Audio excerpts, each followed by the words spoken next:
नमस्कार मंडळी. तर आज ऑफिसवरून येत असताना भरपूर पाऊस सुरू होता. तर मग मी येताना पावसात भिजतच आले.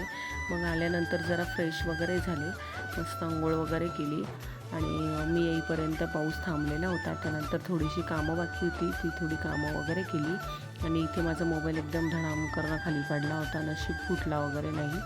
आणि त्यानंतर मग बाहेरचे कपडे वगैरे सर्व काढून घेतलं आणि त्यानंतर मग खूप गरम होत होता आज जरा.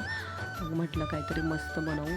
तर मग मी टरबूज आणि खरबूज वगैरे असं कट करून घेतलं आणि सब्जा वगैरे टाकून निंबू पाणी बनवलं होतं मस्त. मग त्यानंतर ह्यांनी जरा सामान आणलेलं होतं बाहेरून, तर सामान वगैरे भरलं आणि त्यानंतर आज मी मस्त ब्रेड पकोडे बनवायचं ठरवलं होतं.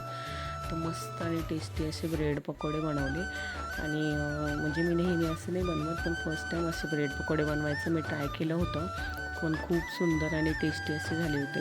तुम्ही पण एकदा नक्की ट्राय करून बघा. भेटूया नेक्स्ट व्लॉगमध्ये. बाय.